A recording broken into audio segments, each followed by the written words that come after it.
함께 걷는 기쁨 예배 묵상 네 번째, 오늘은 마지막 시간입니다.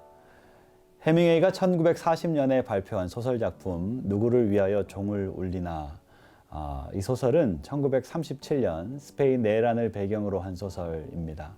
반파시스트군에 속한 로버트 조던과 마리아의 사랑을 그린 유명한 소설이죠. 이 소설을 쓰던 당시 해밍웨이는 17세기 영국 성공의 사제였던 존 던에게 많은 영향을 받았다고 합니다. 그래서 소설의 원제인 For Whom the Bell Tolls 역시 존 던의 설교에서 사용된 시의 제목을 따온 것으로 알려져 있습니다. 소설의 표지에도 존 던의 시 구절이 적어져 있는데요. 이런 내용입니다. 그 어떤 사람도 섬이 아니고 혼자서는 온전할 수 없다. 모든 사람은 대륙의 한 조각이며 본토의 한 부분이다. 해밍웨이가 인용하고 있는 식구를 통해 우리가 알 수 있는 것처럼 해밍웨이는 바로 이 누구를 위하여 종을 울리나 라는 이 소설 속에서 인간은 홀로 살 수 없는 존재이고 소외됨 없이 공동체를 이루며 함께 살아가야 한다라는 말을 끊임없이 하고 싶어 합니다. 그렇습니다. 사람에게 있어서 공동체는 너무너무 중요합니다. 우리는 공동체를 통해 힘을 얻고 공동체를 통해 정체성을 부여받기 때문입니다. 특별히 우리는 신앙인으로서 신앙 공동체인 교회에 속하여 그리스도인의 정체성을 키워가고 있고, 교회는 신앙 성장에 큰 도움을 주고 있습니다. 예를 들어서 우리가 교회라는 공동체에 속해 있을 때는요, 우리 신앙이 조금 약해도 우리가 혹시 교회를 나가지 못한다거나 일이 있어서 조금 이렇게 교회를 빠지게 되면 그러면은 누군가가 금방 알아보고 연락을 해주고 기도를 해주고 다시 우리가 신앙생활을 이어갈 수 있도록 많은 사람들이 함께 격려하며 이끌어 줍니다. 공동체가 있으면 우리가 공동체 안에 있기 때문에 얻는 유익이 있는 것이죠. 그런데 요즘 저는 이 공동체 때문에 고민이 깊습니다. 코비드-19 사태가 시작되면서 교회들이 클로즈하는 시간이 길어지고 있고, 우리가 함께 해야 할 교회 공동체 안에서의 공동체성이 점점 약해져 가고 있는 것을 느끼기 때문입니다. 비단 이런 현상은 교회에만 일어나는 것은 아닙니다. 사회 곳곳에서 공동체가 약해져 가는 것을 느낍니다. 가족의 개념이 바뀌고 있습니다. 한때 가족은 일가 친척을 다 포함하는 말이었는데 어느 순간 이 가족이 4인 가족이라는 표준으로 바뀌더니, 그러다가 요즘은 혼자 사는 1인 가족의 규모가 4인 가족을 훨씬 웃돌고 있다는 통계도 나와 있습니다. 요즘 우리가 늘 입에 달고 사는 말이 하나 있지요. Stay home 이라는 말입니다. 집에 머물러라. 나가서 사람들을 만나지 않고 혼자 집에 머무는 것이 사회의 의무가 되었고 윤리가 되었습니다. 그래서 어떤 사람들은 요즘 시대를 가리켜서 언택트 시대다라고 이야기하기도 합니다. 언택트라는 말은 컨택트의 반대 개념입니다. 접촉하지 않고 비대면하며 살아가는 세상을 의미하는 거죠. 이처럼 세상은 점점 작은 규모로 나누어지고 있습니다. 혼자 또는 최소 단위의 가족끼리만 모여있는 시간이 많아지는 것이죠. 세상이 바뀌면서 인류는 함께 살아갈 기회를 잃어가고 있고, 특별히 코비드-19이라는 이 상황 속에서 신앙 공동체인 교회 역시 공동체성을 빼앗기고 있는 것 같은 느낌을 받습니다. 그래서 공동체성에 대해서 고민을 해보게 됩니다. 교회가 공동체성을 빼앗긴다는 것은 많은 기회를 상실하는 것이고, 신앙적인 면으로 볼 때 큰 위기를 맞았다는 것입니다. 오늘 살아가는 예배자들은 함께 신앙생활을 하며 끌어주고 밀어줄 신앙 공동체의 도움을 예전만큼 받지 못한다는 뜻이죠. 이런 시대 분위기 속에서 우리는 한 가지 도전을 받습니다. 우리는 하나님 앞에서 홀로 선 예배자가 되어야 하는 것입니다.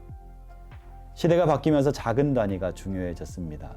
작은 공동체인 순이 중요해졌고, 순을 이끄는 순장의 역할과 영성이 예전보다 훨씬 중요해졌습니다. 또 다른 작은 공동체인 가정이 중요해졌고, 가정에서의 아버지의 역할, 그 영적 제사장의 역할이 더욱 중요해졌습니다. 더 나아가서 본다면 우리 한 사람 한 사람이 하나님 앞에 단독자로 개인의 영성을 관리하며 서 있는 그 모습이 이전보다 훨씬 중요해진 것입니다. 시대가 바뀌면서 공동체가 약해지는 현상은 우리가 앞으로 살아가야 할 시대에 점점 더 선명하게 드러날 것처럼 보입니다. 만일 그렇다고 한다면 이제는 다른 사람이 우리의 신앙생활을 예전만큼 지탱해 주지 못할 것 같습니다. 교회도 함께 모이기 위해 최선을 다하고 성도님들을 돕기 위해 모든 것을 쏟아내겠지만 미래의 교회를 생각해 본다면 지금처럼 또는 예전처럼 그 교회가 우리의 신앙을 보장해 주거나 교회가 우리 신앙의 피난처나 안전지대가 되지 못할 수 있다는 뜻입니다. 그렇다면 우리가 마주하는 시대의 중요한 영적 도전, 다시 한번 그것은 무엇입니까? 홀로선 예배자가 되는 것입니다. 홀로 있어도 세상과 타협하지 않고 유혹을 이겨낼 수 있는 영적인 힘을 기르는 것이 우리에게 필요합니다. 내가 있는 곳에서 하나님의 임재를 느끼고 하나님 앞에 홀로선 예배자로 살아가는 그런 한결같은 신앙인의 모습이 우리에게 요구되고 있는 것입니다. 말씀이 우리에게 권면하는 것처럼 우리는 늘 모이기를 힘써야 하겠지만 만약에 그런 상황이 허락되지 않는다면 그 외의 모든 시간 우리는 하나님과 1대1의 관계 속에 놓이게 됩니다. 우리는 하나님과 1대1의 관계에 집중하며 다른 사람의 눈이 있던지 없던지 공동체의 지원이 있던지 없던지 우리는 교회에 있던지 혹은 혼자 있던지 똑같은 믿음을 지키며 살아가는 그 모습을 요청받고 있는 것입니다. 이것이 우리가 살아가는 마지막 때의 중요한 도전이 될 것입니다. 우리에게 주어진 마지막 시대를 지금이라고 한다면 우리가 하나님 앞에 홀로선 예배자로서 변함없는 믿음을 견제하지 못하고 이 시대를 살아갈 때 우리는 마지막 시대 우리에게 찾아온 유혹과 환난을 견뎌내는 것이 힘들지도 모르기 때문입니다. 그러나 여러분 너무 비관적이거나 많이 낙심하지는 마시기 바랍니다. 우리가 하나님 앞에 홀로 있는 것이 우리에게 큰 과제이지만 여러분 하나님 앞에 홀로 나아가는 것은 또한 우리에게 축복이기도 합니다. 저는 대학 시절에 solitude라는 영어 단어를 참 좋아했습니다. 번역을 한다면 고독이라는 말이 될 수 있을 텐데요. 이것은 우리가 흔히 생각하는 외로움, loneliness와는 좀 차별성을 가지고 있습니다. 조금 더 쉽게 설명하자면 loneliness는 이 외로움은 혼자 있는 괴로움을 표현하는 것이고 solitude, 이 고독이라는 말은 혼자 있는 것의 즐거움을 표현하는 말이라고 할 수 있겠습니다. 외로움은 혼자 있다는 생각이 나를 지배할 때 찾아오는 슬픈 감정이지만 고독은 그 혼자 있는 시간에 하나님이 나와 함께 하고 있다는 것을 느끼는 것입니다. 우리는 사람에게 의지되어 있는 것이 익숙합니다. 그래서 사람들과 단절될 때 쉽게 외로움을 느끼고 슬퍼집니다. 하나님이 우리 옆에 있는 것을 인식하지 못하기 때문입니다. 그런데 여러분 만약에 혼자 있는 시간을 하나님과 함께 있는 1대1의 시간으로 돌릴 수 있다면 여러분 그 시간은 어떻게 변화될까요? 우리는 하나님을 인식하는 것만으로도 사람에게서 얻을 수 없었던 큰 만족과 영적인 즐거움을 얻을 수 있게 되는 것입니다. 우리가 홀로 있어야 하는 지금의 시간을 이런 의미를 가지고 다시 한번 바라본다면 우리는 신앙적으로 성숙하거나 성장할 수 있는 기회를 상실한 것이 아닙니다. 우리는 혼자 있는 시간을 통해서 다시 한번 하나님과 1대1로 깊이 만나서 더 높이 성장할 수 있는 기회를 얻은 것이죠. 사람들과 함께할 시간은 줄었지만 하나님과 함께하는 시간을 얻었기 때문입니다. 예수님은 하나님과 함께하는 이 시간을 가지기 위해서 새벽마다 동산에 오르곤 하셨습니다. 믿음의 선진들과 기독교의 영성가들 역시 하나님과 함께하는 시간을 마련하기 위해서 혼자 있는 시간과 장소를 만들어 놓고 골방으로 들어가서 하나님을 만났습니다. 그들은 하나님과 1대1로 대면하는 자리에서 감사의 눈물을 흘렸고 하나님과 1대1로 대면하는 자리에서 하나님께서 주시는 은혜에 감동했습니다. 하나님과 1대1로 대면하는 자리에서 깊게 말씀을 묵상하였고 깊게 기도하였고 하나님을 더 깊이 알아갔고 자신의 모습을 깨달아갔으며 이 시간을 통해서 더 큰 도약을 할 수 있는 영적인 힘을 기른 것입니다. 사랑하는 성도 여러분, 점점 상황이 좋아지고 있다고는 하지만 여전히 우리 모두가 함께 모이기는 아직은 좀 어려운 때인 것 같습니다. 함께 모일 날이 참 많이 기다려지는 때이죠. 여러분 이 혼자 있는 시간, 혼자 보내야 하는 이 시간 여러분 어떻게 보내고 있습니까?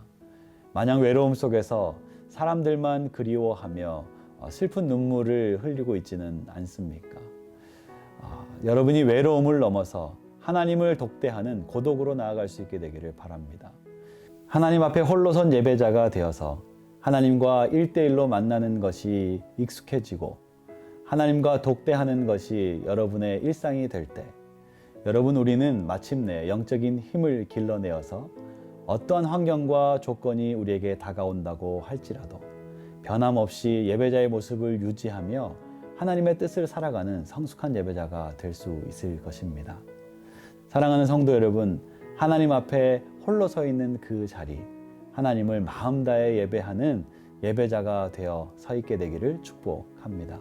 저 역시 여러분과 함께 만나서 예배할 그날을 사모하면서 제가 서 있는 곳에서 하나님 앞에 홀로 선 예배자로 그렇게 잘 서 있다가 여러분과 기쁨 중에 감사 가운데 영광 가운데 함께 만나게 되기를 함께 기도하겠습니다. 감사합니다.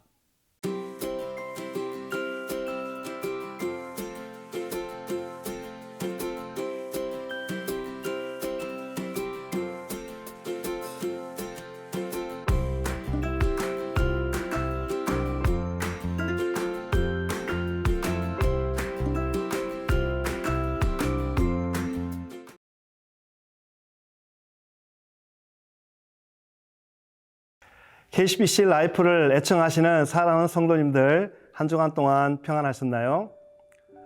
오늘은 죽기까지 조선을 사랑했던 양화진 선교사님들의 이야기, 양화진 이야기 그 마지막 시간입니다. 오늘은 선교사로서 또 대한민국 독립운동가로서 꼭 기억해야 할 한 사람을 소개합니다. 바로 호머 헐버트 선교사님이십니다. 호머 헐버트 선교사님은 특별한 별명이 있습니다. 한국인보다 한국을 더 사랑한 파란 눈의 한국인. 양화진 여러분 선교사 묘원에 가시면 들어가서 초입에 이 헐버트 선교사님의 묘비가 있는데요. 그 묘비에 이렇게 쓰여져 있습니다. 나는 웨스터민스터 사원에 묻히는 것보다 한국 땅에 묻히기를 원하노라. 파란 눈의 외국인이지만 뼛속까지 한국을 사랑한 선교사 호머 헐버트 선교사님이십니다. 자, 그럼 헐버트 선교사님의 한국 사랑 이야기를 들어보도록 하겠습니다. 1863년 미국의 버몬트주의 한 독실한 기독교 가정에서 3남 중 두 번째 아들로 태어나십니다. 1884년 뉴욕 유니온 신학교에서 교육을 받게 되어지죠. 1885년에 특별한 일이 있었습니다. 고종 황제가 미국의 교육을 가르쳐 줄 교사를 조선에 좀 보내주십시오 라고 요청을 합니다. 이때 이 당시 미국 교육국장이 누구였냐면 존 이든이라는 분이 있었는데, 이 존 이든의 친구가 이 헐버트 선교사님의 아버님이셨어요. 그래서 부탁을 합니다. 친구, 당신의 아들 중에서 좀 한 명을 조선 교사로 보내주게나.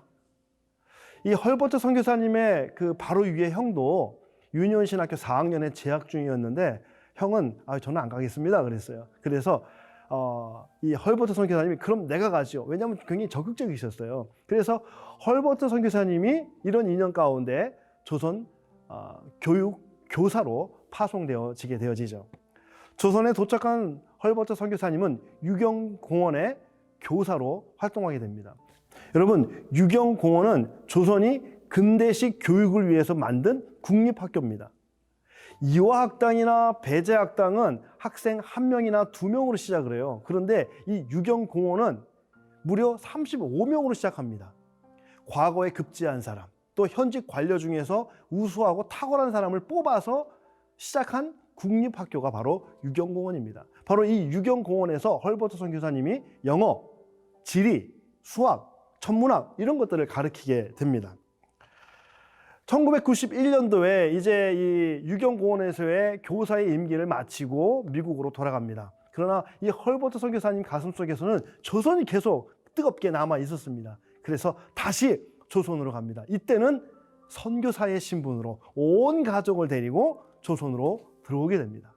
조선에 들어와서 한성사범학교, 한성중학교에서 다시 교사로서 활동하게 됩니다. 여러분, 배재학당 내에 출판사가 있다는 얘기 제가 한번 이야기를 드렸죠. 그 출판사 이름이 산문출판사입니다. 이 산문출판사의 두 번째 2대 대표가 바로 헐버트 선교사님이십니다. 헐버트 선교사님이 이 산문출판사 대표로 있으면서 뭘 들여왔냐면 인쇄기를 들여왔어요. 인쇄기를 들여오면서 대량으로 출판하는데 신문을 찍어내기 시작합니다. 이때 만든 신문이 바로 독립신문입니다. 이 독립신문을 출간하면서 이 헐버트 선교사님은 영어로 이걸 번역하기 시작해요. 독립신문 영어판을 만들어서 전 세계에 조선을 알리기를 시작합니다.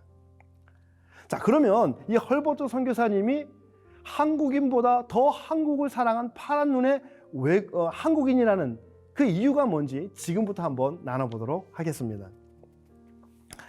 여러분, 이 선교사님, 선교사라는 이름보다는 독립투사라는 이름이 더 잘 어울리는 그런 선교사님이십니다. 청일전쟁과 러일전쟁을 승리로 이끈 이 일본이 조선에 대한 야만적 야심을 드러내기 시작합니다. 조선 침탈의 야심을 드러내기 시작합니다. 이것을 지켜본 이 헐버트 선교사님이 가만히 있지 않았습니다. 국내외 언론에 이 일본의 야욕을 신랄하게 비판하는 글을 싣기 시작합니다. 특별히 더 코리안 리뷰, 이 산문 출판사에서 발간하는 더 코리안 리뷰라는 이 월간지에다가 이 헐버트 선교사님이 아주 적나라하게, 아주 신랄하게 일본의 그 야만적 행위를 비판하는 글을 싣습니다.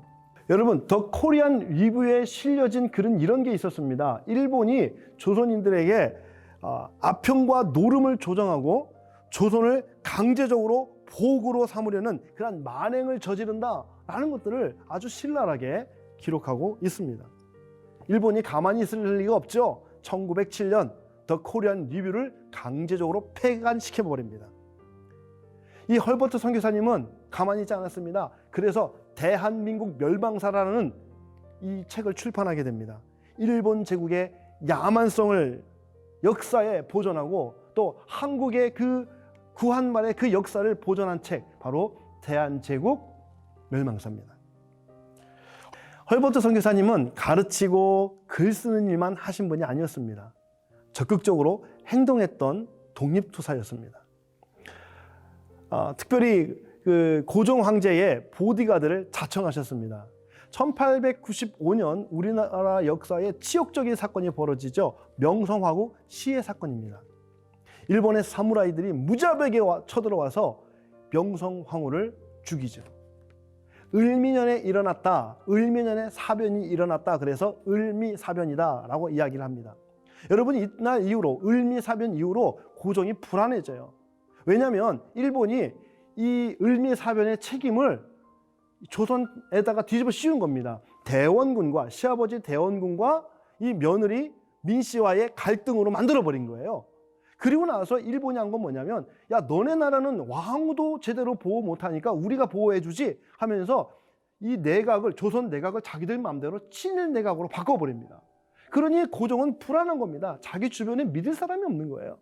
이때 이 고종 옆을 지켜준 사람들이 있었습니다. 바로 우리의 선교사님들이십니다. 언더우드 선교사님, 헐버트 선교사님, 게일 선교사님, 이 세 분이서 권총을 옆에 차고 불침번을 서면서 고종 황제의 침소를 지켜냈습니다. 왜냐하면 감히 일본이 이 미국 사람들을 건들 수 없었거든요. 고종은 이 헐버트 선교사님을 특사로 내보내는 일을 합니다. 고종은 1882년도에 조미 수호 통상 조약에 근거해서 이제 미국에 도움을 요청을 합니다. 그래서 친히 친서를 써서, 친필을 써서 이 헐버트를 특사로 임명을 해서 이 워싱턴으로 보내죠. 당시에 미국의 대통령은 루즈벨트 대통령이었습니다. 헐버트가 고종의 친서를 가지고 와서 문을 두드립니다. 백악관의 문을 두드립니다. 그런데 이 루즈벨트가 만나주질 않는 거예요. 여러분, 이유가 있어요. 헐버트가 백악관에 와서 문을 두드리기 3개월 전에 미국하고 일본하고 비밀리에 협약을 맺습니다. 이 협약이 뭐냐면 가즈라 테프트라는 협약이에요. 내용은 이런 겁니다. 미국과 일본 사이에 맺은 협약인데 내용은 이런 거예요. 야, 일본, 너네가 조선을 뭐 어떻게 하든 마음대로 해. 하지만 내가 필리핀을 관할하는 것에 대해서 너희들도 침묵해라. 아무 말 하지 말아라. 서로 상관하지 않기로 맺은 비밀 협약, 그게 가즈라 테프트 협약이에요. 그러고 나니까 이 협약 때문에 루즈벨트 대통령이 이 헐버트를 만나주질 않는 거예요. 결국 억울함과 분함과 속상함을 가지고 헐버트 선교사님 다시 조선으로 돌아옵니다. 헐버트 선교사님은 포기하지 않았습니다. 조선에 대한 사랑 포기하지 않았습니다. 여러분, 네덜란드에서 세계 만국 평화회의라는 것이 열립니다. 이 사실을 안 헐버트 선교사님이 고종 황제에게 이야기를 합니다. 전하, 지금 네덜란드 헤이그라는 곳에서 전 세계 사람들이 모여서 평화회의를 한다고 합니다. 이곳에서 일제의 만행을 알리면 좋겠습니다. 고종 황제, 좋습니다, 선교사님. 그러면 영어가 모국어인 선교사님이 앞장서서 사람들을 좀 데리고 다녀와 주세요. 여러분, 저도 그랬지만 여러분들도 아마 그랬을 거예요. 국사 시간에 헤이그 특사에 대해서 배웠는데 3명이 등장을 하죠. 이준, 이상설, 이휘종. 3명만 특사로 간 걸로 나옵니다. 근데 아닙니다. 사실은 이 3명을 데리고 간 사람이, 대표로 인도자로 데려간 사람이 바로 헐버트 선교사님이십니다. 여러분, 여기에도 참 에피소드가 있는데요. 이 헐버트 선교사님, 일본 사람들한테 아주 일제에 아주 집중적인 주목을 받고 있었습니다. 그래서 이 일제가 헐버트 선교사님한테 미행을 붙여요. 그래서 이 헐버트 선교사님은 그것을 이용을 합니다. 그래서 일제의 모든 시선을 자신한테 돌리게 한 다음에 이준 열사 등과 같은 분들이 헤이고를 갈 수 있도록 도와줍니다. 그리고 같이 합류해서 헤이고에 도착을 하죠. 그런데 이 헤이고에 도착했을 때 일제가 이 사실을 알아버렸어요. 그래서 일제의 이 술수로 말미암아 회의장 안에 참석을 거부당합니다. 너무나 가슴 칠 일이죠. 결국 고종 황제의 마지막 카드, 헤이그 밀사, 이 헤이그 특사, 이것을 통해서 일제의 만행을 알리고자 했던 것은 무산되어집니다. 이 일로 인해서 고종 황제는 강제 퇴위가 되고 헐버트 선교사는 강제 소환 형식으로 미국 본국으로 불려가게 됩니다. 1845년 8월 15일, 우리가 그토록 열망하고 그토록 소망했던 대한민국 해방일, 1845년 8월 15일, 그토록 열망했던 해방이 이루어집니다. 그리고 1895년 이승만 대통령은 헐버트 선교사님을 8.15 민족 대행사에 초대합니다. 이승만 대통령과 헐버트 선교사님은 특별한 인연이 있습니다. 이승만 대통령이 배제학당을 다닐 때 그 가르쳤던 선생님이 누구냐? 헐버트 선교사님이세요. 그리고 이승만 대통령이 프린스턴을 유학할 때 옆에서 도와줬던 분, 헐버트 선교사님이셨습니다. 여러분, 헐버트 선교사님 덜러스 공항에 가서 대한항공을 타고 인천공항에 들어간 분이 아니에요. 6개월 동안 배를 타고 가야만 했습니다. 한국에 도착했을 때 그의 나이 86세. 그러나 빈손 들고 오지 않았습니다. 고종 황제가 써줬던 수많은 친필들, 역사 자료들, 그리고 일제가 저질렀던 그 만행들, 그것들을 끝까지 알리기 위해서 죽기를 각오하고 조선에서 죽을 생각을 하고 대한민국에서 몸을 묻을 생각을 하고 86세의 나이에 배를 타고 한국으로 들어옵니다. 그러나 너무 고령인지라 그 여독 때문에 일주일 만에 하나님의 품에 안기게 되어집니다. 한국인보다 한국을 사랑한 파란 눈의 한국인 헐버트 선교사님의 이야기였습니다. 여러분, 서울 합정동 양화진 선교사 묘지에 가시면 이와 같이 한국인보다 한국을 사랑한, 죽기까지 한국을 사랑한 선교사님들의 심장 소리를 들을 수가 있습니다. 꺼져가는 등불 같은 위기의 조선에서 생명을 다한 사람들, 교육과 의료로 아픔 중에 있는 사람들에게 복음을 전한 사람들, 일제에 저항하며 독립운동의 조력가로 함께 싸웠던 사람들, 오직 조선의 복음화를 위해 눈물을 삼키며 자식까지 땅에 묻어온 사람들, 고아와 과부, 나병 환자를 친구로 여기며 예수의 사랑을 아름답게 전한 사람들. 언젠가 십자가가 전국 방방곡곡에 가득할 그날을 기대하고 꿈꿨던 사람들. 그래서 기꺼이 하늘의 미랄이 된 사람들. 그들은 오직 예수의 사랑으로 죽기까지 한국을 사랑한 파란 눈의 한국인, 양화진 선교사님들이십니다. 여러분, 우리는 선교사님들께 복음의 빚을 진 사람들입니다. 선교사님들은 그 복음의 바톤을 우리에게 넘겨주셨습니다. 이제 그 복음의 바톤을 쥐고 저와 여러분이 달려나가야 할 때입니다. 오직 예수의 심장을 가지고, 오직 예수의 사랑을 가지고, 오직 예수의 복음을 가지고 오늘 저와 여러분이 달려나가는 KCBC 되기를 주의 이름으로 축복합니다.